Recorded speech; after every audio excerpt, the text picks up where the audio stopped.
Salve, sargento! Seja muito bem-vindo à gravação da correção do nosso material. Claro, voltado todo para sua prova desse final de semana, desse próximo domingo. Espero que você esteja já preparado, isso eu tenho certeza, mas espero que você esteja bem, acima de tudo. Ô sargento, vamos começar, porque a gente tem muita coisa para fazer, né? Eu espero que você tenha visto lá no material, né? São mais de 20 questões que nós buscaremos trabalhar na nossa aula de hoje. Então, assim, presta bem atenção, faça a sua correção, tire a sua dúvida, claro, aqui pelos comentários, tá? Inclusive, não deixe de curtir, não deixe de compartilhar a gravação da nossa aula, inclusive o nosso material, tá? Que vai estar disponível aqui na descrição. E além do mais, comente a sua dúvida, para que nós possamos, claro, tirá-la. Tudo bem? Você tem essa semana de revisão, é aquela revisão mais tranquila. Dito isso, sargento, você também tem acesso já, caso você siga a gente no Instagram, há pouco mais de 2 semanas, né, o acesso aos conteúdos que foram mais cobrados nos últimos 10 anos de prova da ESA. Né, e vale ressaltar o destaque para o conteúdo de período colonial, né, dos últimos 10 anos, cerca de 13 questões, né, e dos últimos 5 questões. Vale ressaltar também Primeira República, a própria questão de Era Vargas, inclusive fique atento em relação a isso, porque lembre-se, nós completamos 80 anos da declaração de guerra do Brasil ao eixo, tá? E também lembre-se que nós completamos 70 anos da criação da Petrobras, ambas governo Vargas, tudo bem? Bom, mas vamos para o que interessa, que de fato é a correção da nossa lista divulgada desde ontem, dia 1º de outubro, no nosso Instagram. E vamos dar início com a questão de número 1. Questão de número 1 diz assim, ó. Em outubro de 2021, a cidade de Recife foi selecionada para abrigar a nova escola de formação e graduação de sargentos de carreira do Exército. Na mesma região, ocorreu um movimento conhecido como Insurreição Pernambucana, que teve as batalhas de Guararapes, as 2 principais batalhas do período de invasão holandesa. Tranquilo? O órgão que financiou a invasão holandesa no Brasil foi o órgão, ou seja, a empresa. Que empresa financia? Se é a invasão holandesa, só pode ser letra E. Por quê? Lembre-se que durante o século XVII nós temos a criação de 2 empresas holandesas, né? A Companhia Holandesa das Índias Ocidentais, né, que é a segunda, no caso, criada, e primeiro vem a Companhia das Índias Orientais. Tudo bem? Claro, cada uma na sua especificidade, uma buscando explorar no Oriente a questão das especiarias, e a outra no Ocidente, cana-de-açúcar, porque você lembra, principalmente, do seu professor falando que durante o período colonial, principalmente durante aquela segunda metade do século XVI, a Holanda também dependia da produção de açúcar no Brasil. A Holanda participava do comércio de cana que era produzido em território brasileiro. Então, com a União Ibérica e o consequente embargo comercial espanhol sobre a Holanda, é necessário explorar o litoral brasileiro, é necessário explorar o Nordeste brasileiro. E aí é outra coisa que você não pode confundir. São 2 invasões holandesas. A primeira, 1624, em Salvador, Bahia. Logo são expulsos. A segunda é muito mais permanente. É feita em Pernambuco e posteriormente conquistando praticamente todo o Nordeste brasileiro. Que de fato é quando se forma o chamado Brasil holandês. E aí nós dividimos em 3 fases. Tá? A principal delas, a segunda fase, que é o período nassoviano, que é o período de prosperidade da presença holandesa em território brasileiro, olhando para a produção de cana-de-açúcar. Tudo bem? Vale ressaltar alguns pontos do período nassoviano, como o aumento da produção, como a questão da liberdade religiosa, a questão da urbanização. Tranquilo? São alguns dos exemplos que nós podemos citar sobre esse período nassoviano, que é a segunda fase, 1637 a 1644. A primeira fase é um período muito mais conturbado, muito mais instável, porque é a tentativa dos holandeses tomarem terras e a dos portugueses presentes em território de manterem as suas terras. Tranquilo? Inclusive onde nós temos, por exemplo, Matias de Albuquerque fundando Porto Calvo, a presença do próprio Francisco Fernandes Calabar, sendo cooperador com os holandeses. Então, um período muito mais de instabilidade, de fuga de escravos, inclusive, né? Não à toa é o auge da formação dos Palmares. E a terceira fase, que é a fase, inclusive citada aqui, das batalhas de Guararapes, da insurreição pernambucana, 1644 a 1654, também lembra muito a primeira fase. Período de instabilidade, período onde nós não temos, ou melhor, teremos uma redução da produção de cana no Brasil e, claro, a consequente expulsão dos holandeses. Tudo bem? Fica atento em relação a isso. A ESA gosta de cobrar período de invasão holandesa em território brasileiro. Tudo bem? Bom, dando continuidade à nossa correção, chegamos à segunda questão. Perceba, você que já vem fazendo provas de ESA há algum tempo, que as primeiras questões são as questões do ano passado. Tranquilo?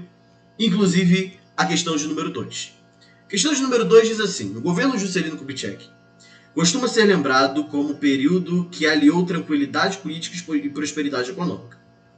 Sobre o governo Kubitschek, examine as alternativas abaixo.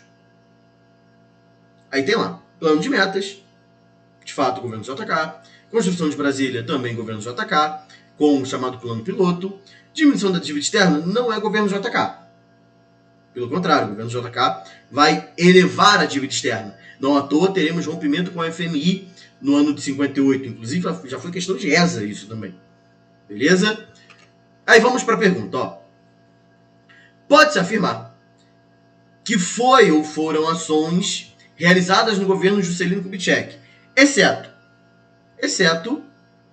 a número 3, que é gabarito letra C. Porque o plano de metas nós temos, né? O plano consistia em 31 metas, sendo a 31ª o plano piloto, que é a construção de Brasília.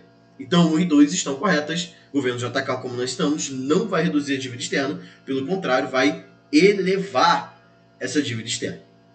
Tudo bem?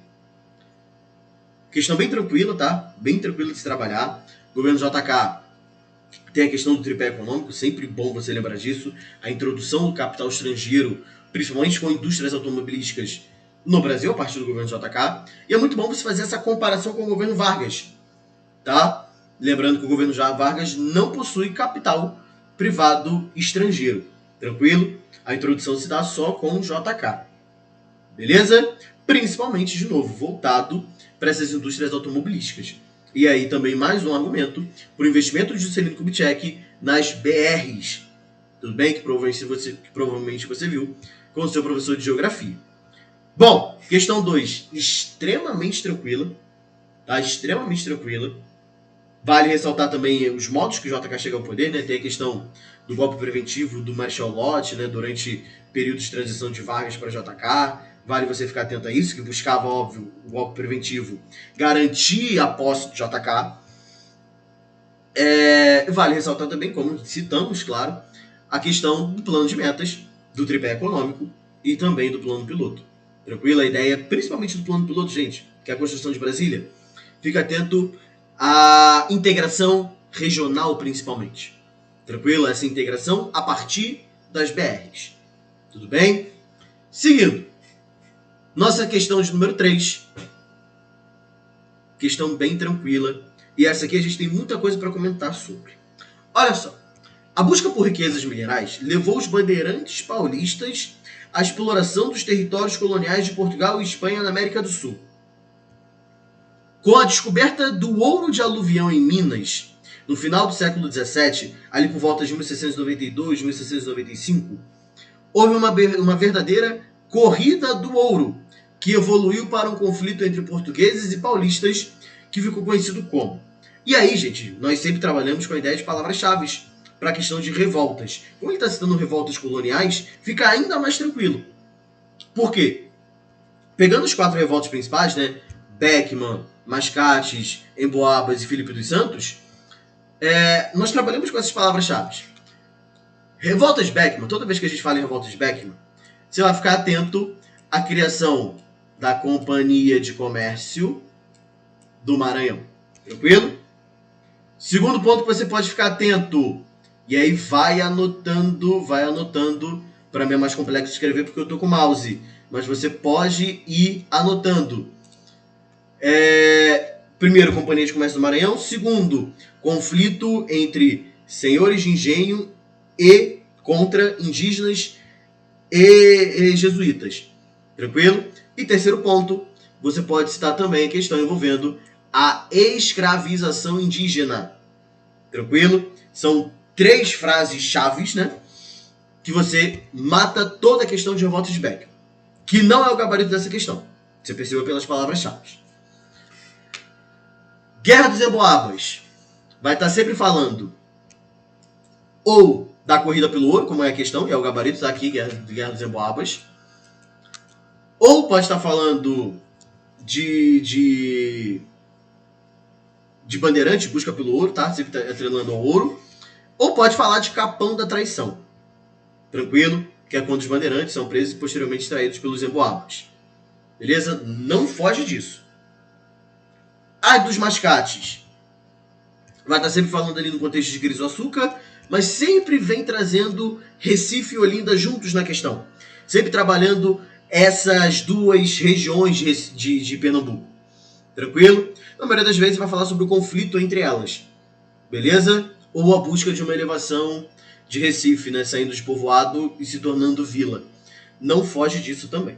Assim como Vila Rica. Vila Rica ou Felipe dos Santos vai estar se trabalhando sempre ali com a criação das casas de fundição. Né, o controle sobre o contrabando do ouro a partir de 1720. Beleza? Não foge disso. E só pra gente finalizar, né, das revoltas citadas, Revolução Farroupilha não é período colonial, já é período imperial, específico do período da regência, e que precisa ficar atentos a alguns pontos principalmente. Primeiro deles, temos a fundação de 2 vilas, de duas repúblicas, Piratini ou Rio Grandense e também Juliana. Fica atento à questão da elevação dos impostos, ou melhor, da redução dos impostos sobre o gado platino, que inclusive é o motivo da revolta. Fica atento que Revolução Farroupilha é a maior revolta interna do Brasil, de maior duração, tá? 1835 até 1845. E fica atento também, e aí, claro, muito mais difícil de ser cobrado, né? Pelo menos não lembro de uma questão disso, falando sobre o massacre de Porongos, quando os escravos libertos, após o acordo entre Império e Farrapos, eles acabam sendo massacrados no Monte de Porongos. Tranquilo?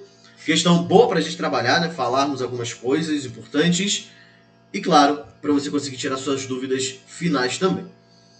Bom, nossa, se não estiver enganado, 4ª questão trabalha já período republicano. E também traz questão do ano passado da ESA. Essa tem uma especificidade e você vai entender o porquê. No início da década de 20, nasceu um movimento político-militar que expressou uma insatisfação com o regime político da República Velha e almejava uma moralização no país por meio do voto secreto e uma maior centralização política com o objetivo de eliminar o excessivo poder das oligarquias e dos coronéis. Pode-se afirmar que esse movimento foi. Vamos lá, ele está falando que é a década de 20. Década de 20, gente, não pode ser revolta do contestado. Porque revolta do contestado, primeiro que é um movimento rural. E ela vai ocorrer entre 1912 e 1916. Por isso não pode ser contestado. Não pode ser chibata, porque chibata é uma revolta de caráter urbano dessa Primeira República. E é uma revolta das Forças Armadas, né? Especificamente da Marinha, no ano de 1910. Então também não é década de 20. Encilhamento, gente, nem é revolta, é política econômica. 1891. E Revolução Federalista, também século XIX. E aí, claro, trabalhando a questão principalmente do Rio Grande do Sul, envolvendo republicanos e federalistas. Tranquilo? Ali por volta do ano de 1893. O gabarito, então, só pode ser tenentismo. De fato, teremos uma série de movimentos tenentistas a partir da década de 20. A partir, principalmente, do ano de 1922. E aí, fica atento ao primeiro movimento tenentista, que vai ser os 18 do Forte de Copacabana. Tranquilo? E aí, posteriormente, aos 18 do Forte de Copacabana, nós teremos Revolta Gaúcha, nós teremos Revolta Paulista, nós teremos Coluna Prestes. E o final, com a Revolução de 30, que é também um movimento tenentista, vide que os tenentes apoiam a chegada de Vargas ao poder e assumem poderes após a chegada do próprio Vargas. Tranquilo? Bom, professor, o que luta, contra o que o tenentismo luta? O próprio enunciado fala. E eu preciso que você fique atento, principalmente a isso aqui, ó, que ele expressa uma insatisfação com o regime político da República Velha. E quando a gente fala do regime político, já precisa vir à sua cabeça coronelismo, voto aberto, isso tudo gera a fraude. Tranquilo? Por isso, ele vai citar mais à frente aqui, inclusive, a luta pelo voto secreto, que vem com o Código Eleitoral de 32 do Vargas. Tranquilo? Questão também muito boa de se trabalhar. Foi muito provável de ter sido questão da ESA no passado, porque era uma efeméride, né? Efeméride, quando nós temos o número redondo, né? Completado os 100 anos do primeiro movimento tenentista. Por isso, um dos motivos para a cobrança desse movimento na prova no passado. Beleza? Em especial esse ano, fica atento, como nós estamos, né? Petrobras 53, declaração de guerra do Brasil ao eixo 43. Seguindo, nós temos essa questão. Olha para essa questão, inclusive deixa eu até tirar a minha cara daqui para você conseguir enxergar melhor todo o material. A questão diz assim, ó. Após as primeiras expedições, os enviados da coroa portuguesa perceberam que não seria possível obter no Brasil lucros fáceis e imediatos. Qual foi o principal motivo que levou os colonizadores portugueses a entenderem que a exploração da colônia da América do Sul não seria fácil? Olha aqui. Qual foi o principal motivo? Ele quer um motivo. Aí vamos lá. Letra A. A incapacidade de utilizar a mão de obra indígena na nascente produção agrícola de café. Café, gente, tem seu auge no Brasil só no século XIX. As primeiras plantações de café no Brasil começam no século XVIII. Período pré-colonial, que é o que ele pergunta aqui, né? Que é sobre isso que ele está falando, né? Quando ele cita aqui, inclusive, após as primeiras expedições, não é café. Não é café. Não pode ser café. Café você tem que estar sempre atrelando a questão de principalmente do século XIX. Tranquilo? B.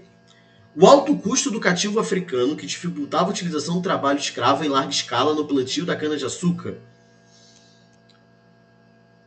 Podemos trabalhar essa questão, porém, ela me parece um pouco incorreta. Porque ele cita, de fato, o alto custo do cativo africano, dificultando a utilização do trabalho escravo, mas, porra, quando a gente olha para o período colonial brasileiro, a mão de obra predominante, ela é a mão de obra escrava. Tranquilo? Então dá pra gente trabalhar em cima dessa questão. Acredito que não seja gabarito. Vamos ver as outras, ó. Letra C. A ação econômica e militar de nações europeias que não reconheciam o Tratado de Tordesilhas assinado entre Portugal e Espanha. Dá pra trabalhar em cima dessa letra C também. E aí a gente explica o motivo, né? O primeiro deles, invasões, principalmente francesas, na região, né? Período pré-colonial. A gente tem invasão francesa no território brasileiro. Mas uma ação militar de nações europeias, acho um termo muito forte para essa questão. Letra D. Os portugueses não encontraram jazidas de ouro como ocorreram em outras regiões da América do Sul, especialmente em áreas exploradas pelos espanhóis. Isso aqui me parece gabarito. Isso aqui me parece muito gabarito, porque inclusive é um dos motivos que nós trabalhamos, nós professores de história trabalhamos em aula, dentre os motivos pelos quais os portugueses não ocupam o território brasileiro de imediato. Claro, tem a questão do lucrativo comércio com a Índia, né? Tem a questão também da falta de comercialização em relação ao indígena, e também tem a falta, ou não encontro, né, de metais preciosos, né, ou a falta de metais preciosos evidentes, enfim, a forma que você quiser trabalhar. E, de fato, esses metais preciosos posteriormente serão explorados pelos espanhóis, principalmente na região do México, Peru e também da Bolívia. Beleza? Mas vamos ver a última, ó. A escassa população portuguesa que inviabilizava uma imigração em número suficiente para colonizar o Brasil. Não me parece ser letra E. A letra E é muito, muito estranha para ser gabarito. Letra E é muito estranha para ser gabarito. Putz, gente, foi mal, apertei um negócio aqui sem querer. Enfim, de fato, quando a gente olha para todas as alternativas, né? E aí, claro, ficamos de explicar ali, né? Letra B, letra C, letra D. Aparentemente, gabarito letra D. É aquela que, pra gente, faz mais sentido aqui. Tranquilo? Porque, de novo, se a gente olha para a questão da letra C, a questão da ação econômica e militar de nações europeias, né? Que nós mais trabalhamos é a questão da invasão francesa. E, claro, perceba que o período, de novo, aqui, ó, pré-colonial, relatando ali as primeiras expedições. Letra B, falando ali do alto custo de cativos que dificultava a utilização do trabalho, pelo contrário, a coroa apoia também esse tráfico de escravos, já durante a colonização, claro, tá? Porque é lucrativo a ela também. E como a questão de período pré-colonial, nós não falamos na mão de obra ainda africana escravizada. Falamos em uma mão de obra explorada do indígena. Tranquilo? Então, nosso gabarito, letra D. Tranquilo? Acho que deu para sanar todas as dúvidas. Tranquilo? Próxima questão. Bem tranquila essa questão. Muito tranquila. Vamos lá. Durante o início da colonização do Brasil por Portugal, teve-se a figura política dos governadores gerais. O primeiro governador geral foi, isso tem que estar na tua mente, você que vai fazer essa, pelo amor de Deus. O primeiro governador geral do Brasil é Tomé de Souza, responsável por introdução, responsável pela introdução de fato do regimento geral no Brasil, né? Pela criação da primeira capital, que vai ser Salvador. Responsável por expandir a produção voltada para o açúcar, enfim, tranquilo? A chegada dos primeiros jesuítas também, chegada dos primeiros africanos escravizados, se dá com Tomé de Souza, tranquilo?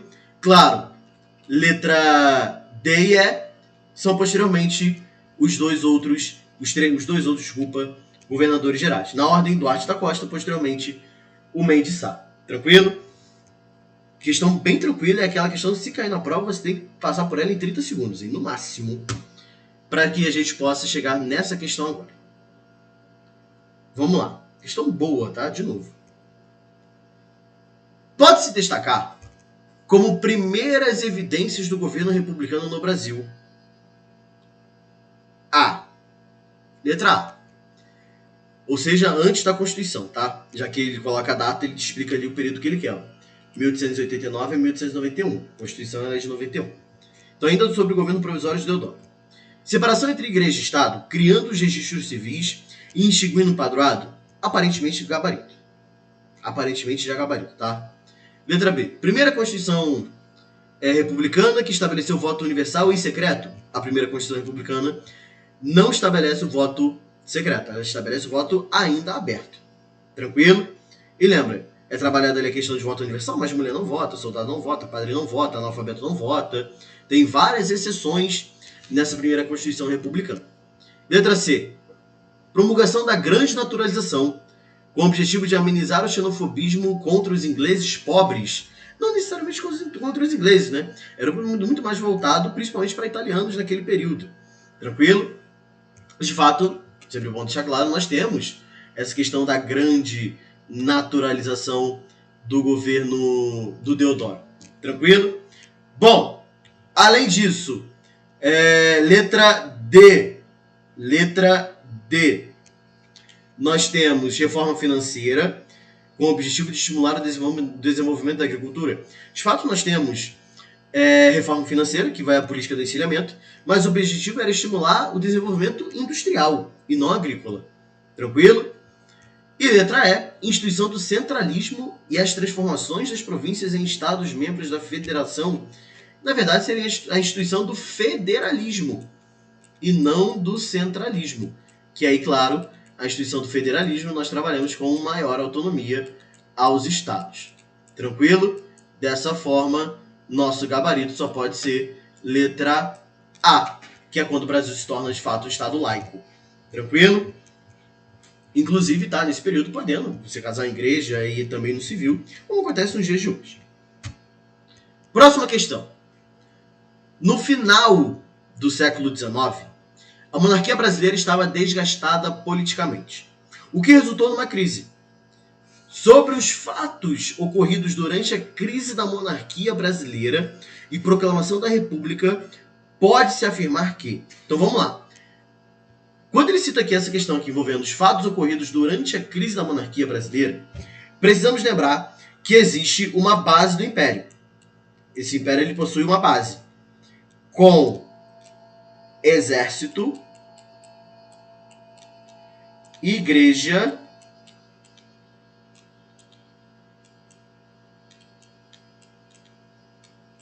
e, além do exército da igreja, você pode colocar também os escravistas.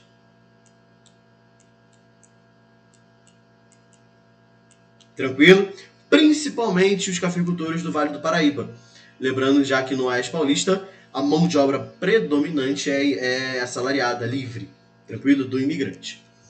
Então lembre-se dessas três bases, vai cair uma por uma, e aí o Império fica sem apoio e temos, consequentemente, a proclamação da República. Vamos lá. A Igreja Católica foi a única instituição que apoiou o imperador até a sua queda? Não, em 1873, a Igreja já está praticamente rompendo com o Império, quando Dom Pedro II rejeita a Bula Syllabus. Tranquilo? Então não vai ser até o final, não. B. O Manifesto Republicano já havia sido lançado no final do século XVIII. Não, o Manifesto Republicano ele é lançado em 1870, junto à criação do Partido Republicano no Rio de Janeiro.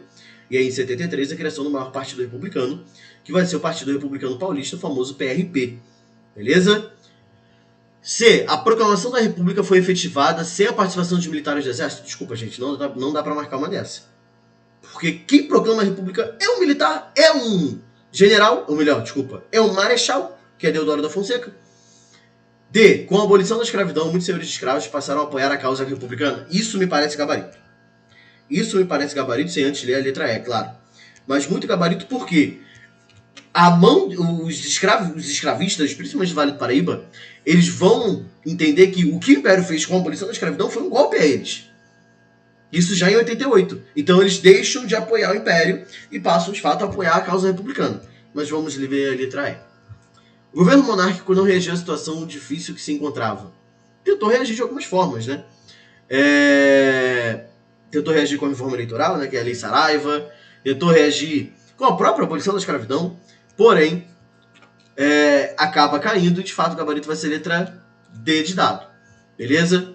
Vale ressaltar que os cafeicultores do Vale do Paraíba apoiavam a causa republicana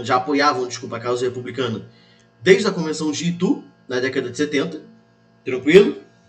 E o do Vale do Paraíba vai apoiar a partir da abolição da escravidão em 88 com a Lei Áurea. Beleza? Dito isso, fica atento, o exército vai romper com o Império logo ali pós-Guerra do Paraguai, né, principalmente com a adoção das políticas e também, claro, do ideal positivista dentro do próprio exército. A igreja, por conta da Bula Syllabus, a prisão de alguns bispos, o principal deles, bispo de Olinda, Dom Vital, a igreja acaba por romper.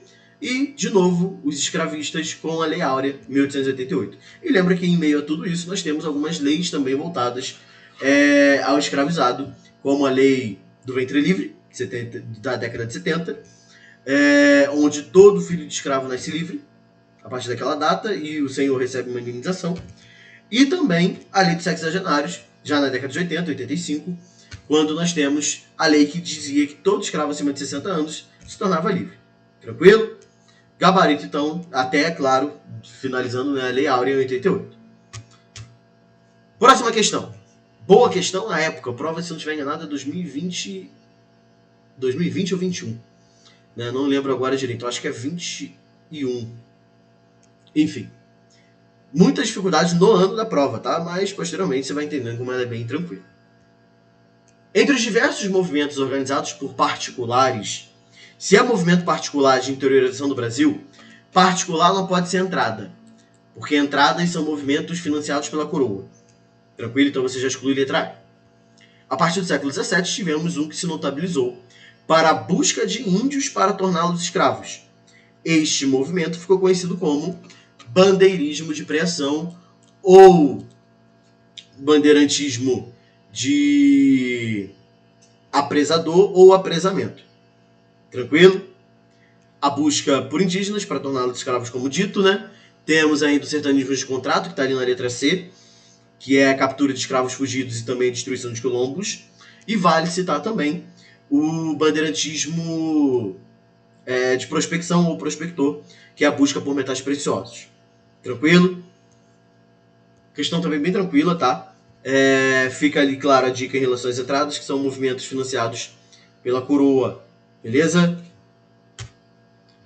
Próxima questão, temos mais uma de período republicano. Perceba como que nos últimos anos nós tivemos questões de período republicano, que diz assim: durante o governo republicano provisório, 1889 a 91, o ministro da Fazenda, Rui Barbosa, põe em prática uma política econômica caracterizada pela emissão de papel moeda e pelo aumento das tarifas alfandegárias para os produtos estrangeiros, visando promover o crescimento industrial. Opa, gente, governo provisório. Rui Barbosa só pode ser política do encilhamento. Beleza? Não tem outra alternativa. Não tem o que se discutir quando se fala em governo provisório republicano e Rui Barbosa. É política do encilhamento. Visava a clara linha como Estado na emissão de papel moeda, porque, claro, temos uma mudança no cenário de mão de obra, né, fim da mão de obra escrava e agora transição para mão de obra salariada.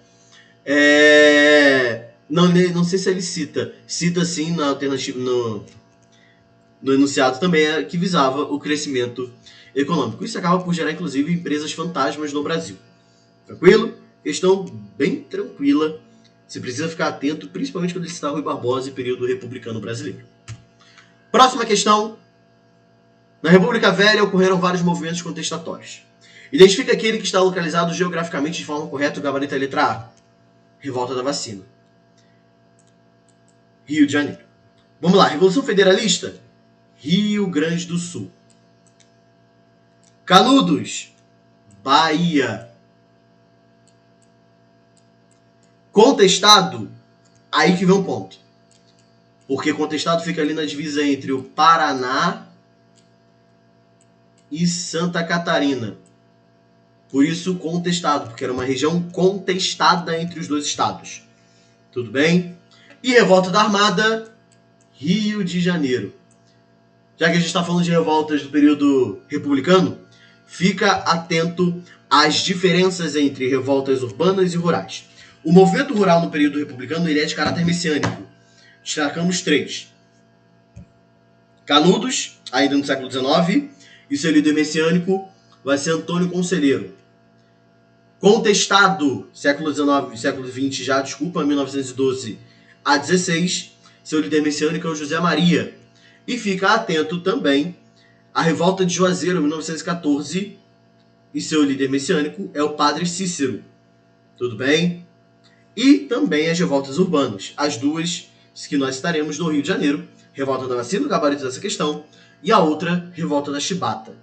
Tranquilo? E a partir da década de 20, fica atento aos movimentos tenentistas. Como nós citamos, de novo, os 18 do Forte Copacabana, Revolta Gaúcha, Revolta Paulista, Coluna Prestes e, finalmente, no seu último movimento, a Revolução de 30. Beleza?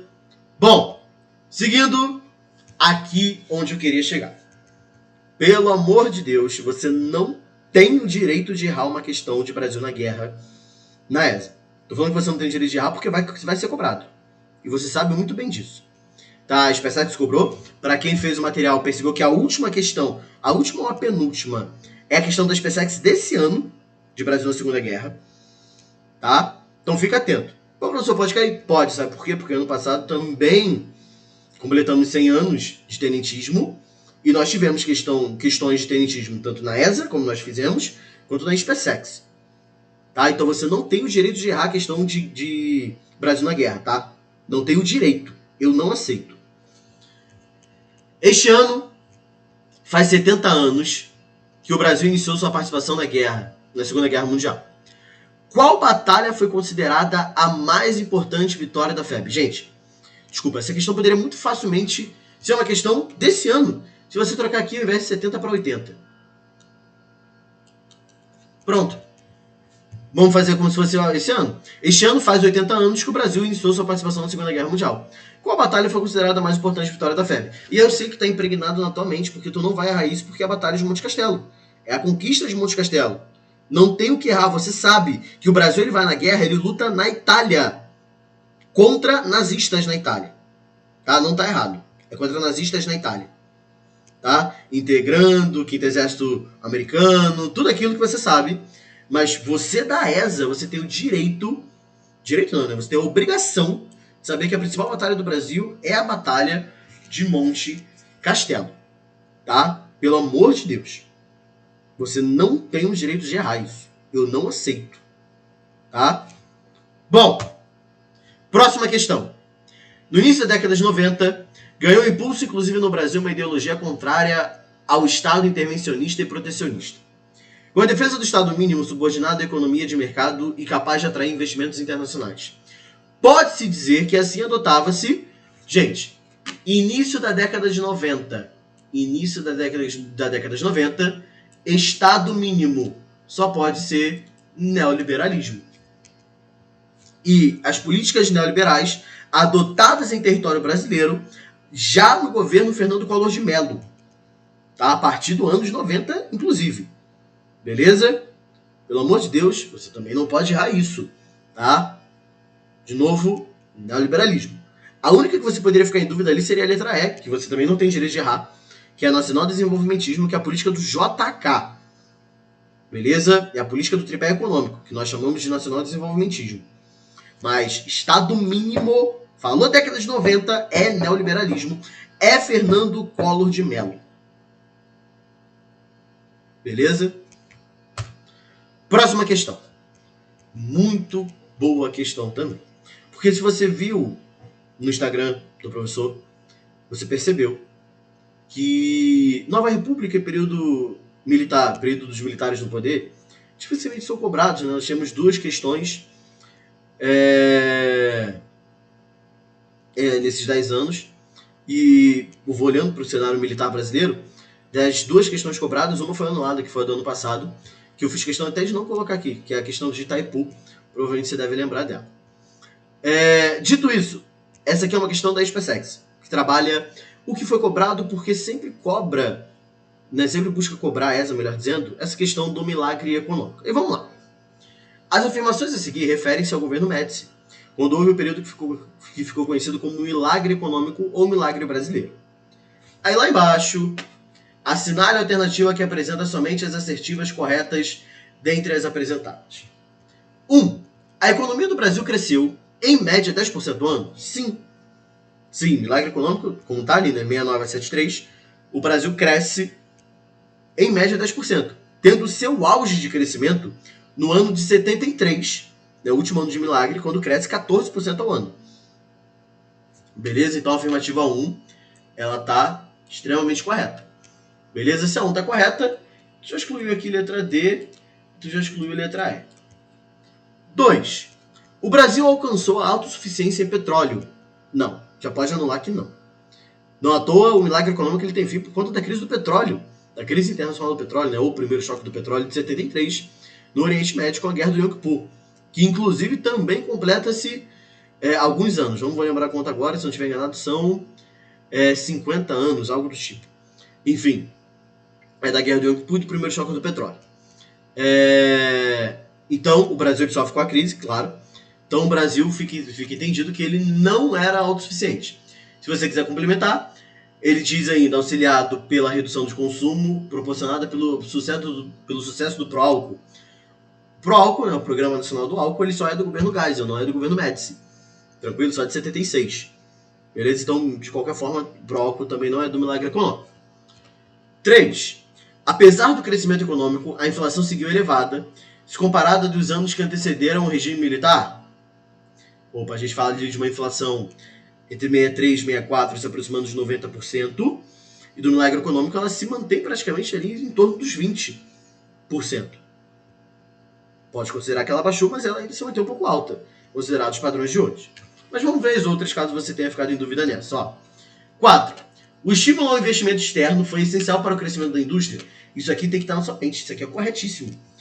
seja através do investimento estrangeiro, tá? Com as empresas estrangeiras chegando em território brasileiro, seja com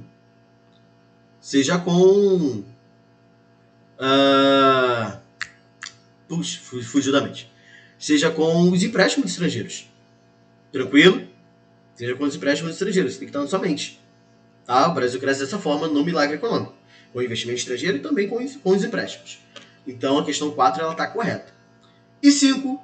As exportações brasileiras também cresceram graças aos incentivos fiscais e à conjuntura externa favorável? Sim. A exportação brasileira ela cresce bastante no período. Não vou lembrar os números agora, como da inflação, mas é um número considerável. Tranquilo? Considerado o ano que antecedeu o milagre econômico. Então a afirmativa 5 ela também está correta. Dito isso, o gabarito tem que ser 1, 4 e 5 e ele é a letra A. Tranquilo? De fato, aqui a nossa afirmativa de número 3 ela está incorreta porque a inflação ela não segue elevada comparado aos anos anteriores. Tranquilo? Gabarito letra A, questão bem tranquila de milagre econômico. Show de bola? Próxima questão. Boa questão para a gente trabalhar as revoltas. Caxias tinha a visão certa de que pacificar é um esforço por costurar. De concessões recíprocas de vontade sincera, tudo voltado para a conciliação. O fragmento de texto acima ressalta uma das características marcantes de Luiz Alves Lima e Silva, o Duque de Caxias. Evidenciado durante sua carreira militar ser um pacificador. Das rebeliões listadas abaixo, ocorridas no Brasil durante os primeiros e segundo reinados, as que tiveram participação efetiva de Caxias foram a participação de Caxias tem que ser a revolta, que se enquadra na década de 1840. Tranquilo? Revolta dos Malês, 1835. Beleza? Malês, lembra? São os escravos de origem árabe, que sabem ler, escrever, enfim, que vem inclusive do norte da África. Então não é já, não pode ser. Questão religiosa é a questão da crise do segundo reinado, a gente nem está no contexto ainda do segundo reinado. Sabe nada, revolta na Bahia, liderado pelo Francisco Sabino. Beleza? Não pode ser também, porque ela não chega à década de 40. Porém, Guerra dos Farrapos, sim. Guerra dos Farrapos, ela vai até a década de 40. Chega até 45, 1845. E Caxias, de fato, luta na Guerra dos Farrapos. Beleza? Então, sabe nada não pode ser. Farrapos pode ser. Beleza? Bom, se Farrapos pode ser, já elimina as outras, né? Já sabe que a outra vai ser balaiada, que letra E. Beleza? Mas vamos ver as outras. Ó. Cabanagem. Cuidado para não confundir com cabanos. São revoltas diferentes, tá? Cabanada ou cabanos é uma revolta, tá? Desde o final do primeiro reinado. Desejava, inclusive, o retorno de Dom Pedro I. E era um movimento de caráter religioso. E cabanagem é um movimento totalmente diferente. Tá? Tem todo o contexto ali do período regencial, que é de crise econômica. O Brasil não possui aquele produto principal na sua pauta de exportação, né? A gente tem um açúcar em decadência e um café em ascensão. Então lá é um período também de transição econômica. E a cabanagem ela vai até o início da década de 40. Até antes, próximo inclusive ao início do segundo reinado. Porém, a Revolução Praieira ela já é 1848, já é no contexto geral de segundo reinado. Conjuração Baiana, não pode ser. Conjuração Baiana, 1798. Século XVIII ainda. Beleza? Não pode ser, porque é um movimento de caráter republicano, é um movimento ainda no período colonial. Beleza? Gabarito, de fato, letra E, a balaiada e a Guerra dos Farrapos. Tranquilo? Balaiada ela vai até 41, inclusive, tá? E Farrapos, como citado, o maior conflito da história do Brasil, em termos de duração, até 1845. De 35 a 45, melhor dizendo. Próxima questão. Em 1985, toma posse na presidência da República o senhor José Sarney. Com o objetivo de ganhar apoio popular e se firmar no poder, implantou no início de seu mandato o Plano Cruzado, que, entre outras medidas, estabelecia a criação de uma nova moeda. Sim, de fato, estabelecia a criação de uma nova moeda. E essa moeda seria o cruzado para substituir o cruzeiro. Então, seria o oposto da letra A. Então, a letra A não é gabarito. Tranquilo? Seria o oposto. Sai o cruzeiro e entra o cruzado. Tranquilo? Oposto. Não pode ser letra A. Letra B.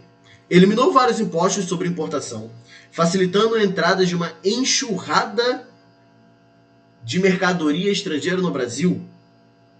Não pode ser. Sarney vai buscar ainda recuperar a economia e para isso ele precisa arrecadar. Tranquilo? De fato, o governo precisava arrecadar. Por isso não pode ser letra B. Letra C. Criação do gatilho salarial. Isso está correto.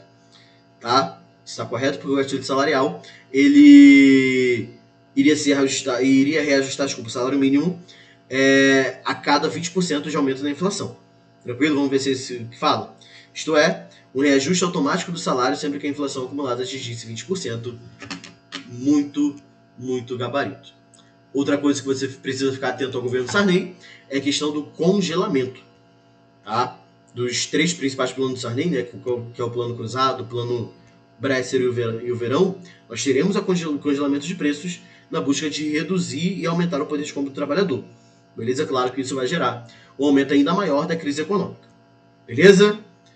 Letra D, só pra gente não ficar perdido, lançou o programa Fome Zero? Não, Fome Zero é lançado pelo governo Lula. E letra E, anunciou o período de estatização da economia e deu início a um programa de privatizações. Primeiro que não faz nem sentido, gente. Tá, não, desculpa, entendi a afirmativa, eu confundi aqui, desculpa. Anuncia o fim do período de estatização da economia no país e deu início a um programa de privatizações. Isso é o governo Collor, com as políticas neoliberais. Beleza? Não é com Sarney. Próxima questão. Entre 1939 e 1945, o mundo foi abalado pela Segunda Guerra Mundial. O Brasil inicialmente adotou uma posição de neutralidade, porém em 1941, acordos internacionais começaram a ser feitos para apoiar os aliados. Sobre a participação brasileira na guerra, é correto afirmar que, gente, questão de Brasil na guerra, na ESA, vai estar falando de Batalha de Monte Castelo. Tem alguma alternativa que fala de Monte Castelo? Não. Se não fala de Monte Castelo, vai estar falando sobre períodos de industrialização brasileira, as indústrias criadas, CSN, Vale, FNM, algumas delas estão aparecendo aí? Também não. Se não estiver falando nada disso, vai estar falando da criação da FEB, a Força Expedicionária Brasileira, o símbolo da cobra fumando. Tem alguma coisa falando de FEB? Tem. E a que fala de FEB é letra C. A FEB participou da campanha da Itália. Batalha de Monte Castelo é na Itália, como parte do 5º Exército Norte-Americano. Citamos isso na questão anterior. Muito boa questão de se trabalhar. Muito boa questão para ser cobrada mais uma vez esse ano. Coisa boa.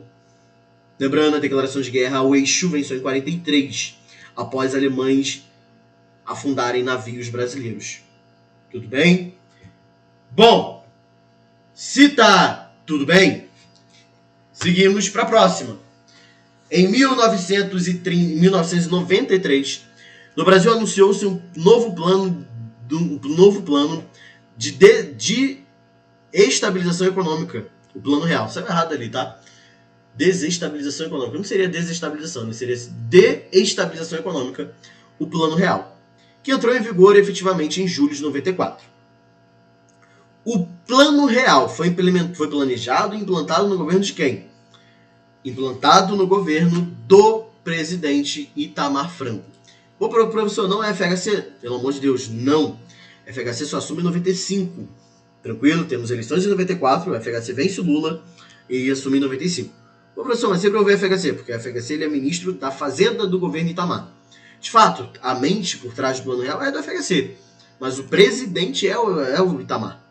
Tranquilo? Quem vai implementar o plano, quem implementa a moeda no dia 1º de julho de 94 é Itamar Franco. Não é Fernando Henrique Cardoso. Tranquilo? Próxima. Durante o governo Vargas, surgiram no Brasil 2 agremiações políticas. A Aliança Nacional Libertadora, de inspiração de tendência socialista, a ANL. Tá, vou colocar até aqui, a ANL, de inspiração socialista. E a Ação Integralista Brasileira, os integralistas de inspiração ou de tendência, da sua forma que você quiser, fascista. Tranquilo? Lê as afirmações a seguir.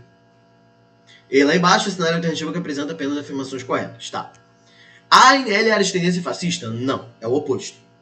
2. Ambos defendiam a moratória, o não pagamento da dívida externa, a nacionalização de empresas estrangeiras e o combate aos latifúndios? Não. Não porque os integralistas não vão combater os latifundiários. Não, tá? Pelo amor de Deus. Então, afirmativa 1, correta. Afirmativa 2, também correta. Afirmativa 3, o líder da AIB era Plínio Salgado? Sim, o seu líder era Plínio Salgado. Deixa eu tirar minha imagem aqui para aparecer ali o finalzinho da questão, né? 4. Argumentando a existência de um plano Cohen, o governo Vargas ordenou a dissolução do Congresso Nacional? De fato, isso existiu. O plano Cohen, quando Vargas utiliza o plano, né, criado pelo Olímpio Mourão Filho em 37, e dá o golpe de Estado Novo dissolvendo o Congresso. De fato. Né, ele não pede, a pergunta não é sobre especificamente os partidos, é sobre o período Vargas, então podemos colocar aqui como correto. 5. Em novembro de 35, a ANL fracassou na tentativa de tomar o poder através de um golpe intentona comunista? Sim, e fica atento que já foi questão de os locais da intentona comunista, tá? Recife, Rio de Janeiro e Natal. Tranquilo? De novo, Recife, Rio de Janeiro e Natal. Os locais da tentativa de golpe. De fato, tá certo o número 5 também. Só que calma aí. Porque não vai ter gabarito. Porque, ó, a 3 tá correta.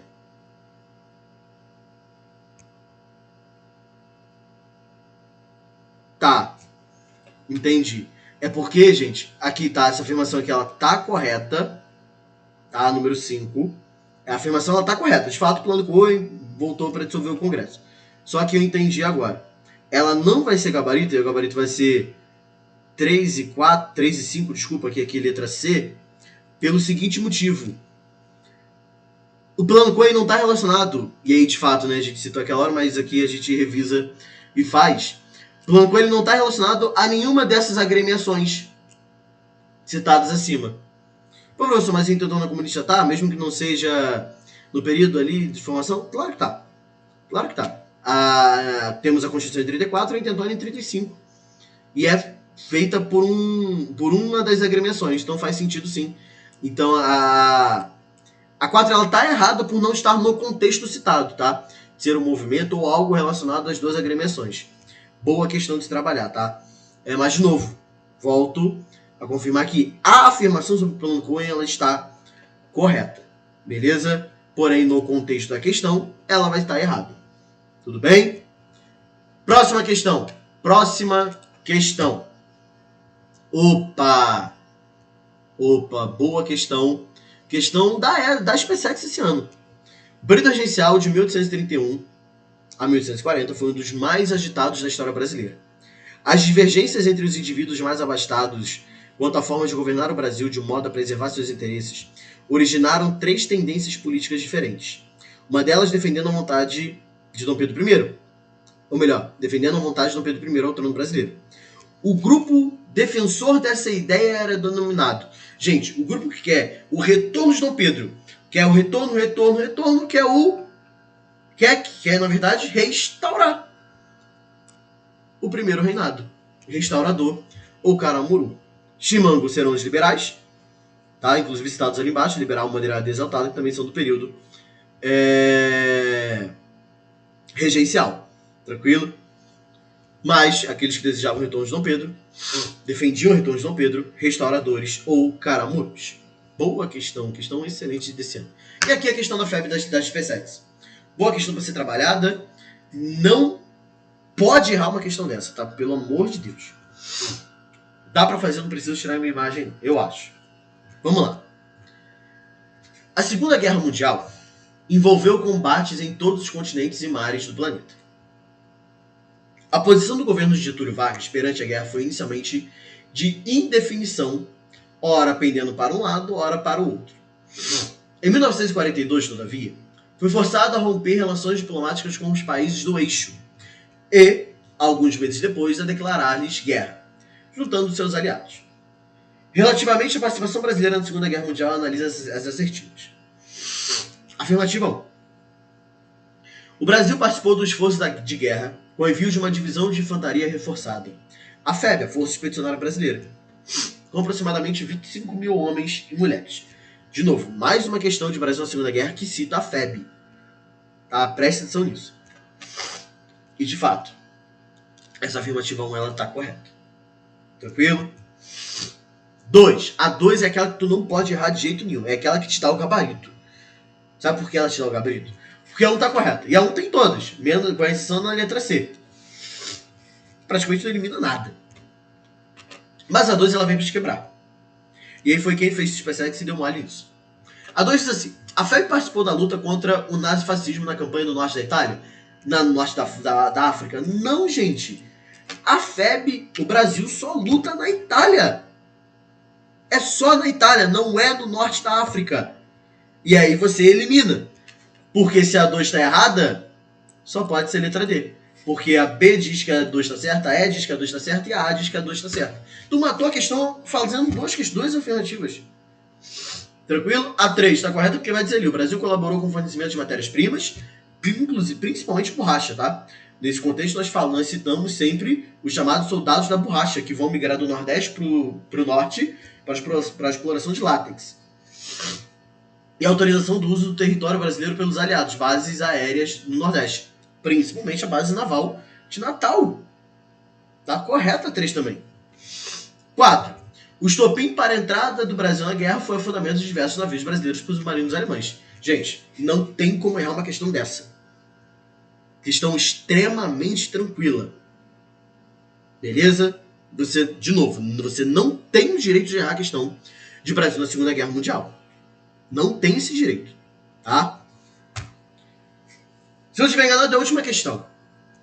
Que diz assim: com a proclamação da República, uma das medidas iniciais foi a criação de novos símbolos nacionais, que levou a disputas de grupos políticos para a escolha de uma nova bandeira. Após a versão provisória, inspirada na bandeira norte-americana, com listras verdes e amarelas, aquele troço ridículo, a bandeira escolhida acabou por manter o retângulo verde, o losango amarelo-ouro da bandeira imperial, mas trocando o brasão do Império por um círculo azul com estrelas, cortado por uma faixa branca com a inscrição Ordem e Progresso. E Ordem e Progresso é um lema baseado no positivismo. Pronto, você matou a questão. Essa aqui, você também não tem o direito de errar, mas dificilmente ela aparece, né? Mas lembra sempre que a frase Ordem e Progresso, a bandeira do Brasil, é uma frase positivista. Tá? Você não tem o direito de errar essas questões. Não mais depois de hoje. Tá? Não mais depois de hoje, porque nós encerramos a nossa correção. Tá? Foi um prazer ter você aqui. Espero que seja aprovado, tá? Pelo amor de Deus, seja. Tá? Pelo amor de Deus. E não esqueça de curtir, compartilhar. Como dito, o material tá aqui na descrição. E, de novo, novamente, foi um prazer, viu? Até a próxima, quem sabe. Fui!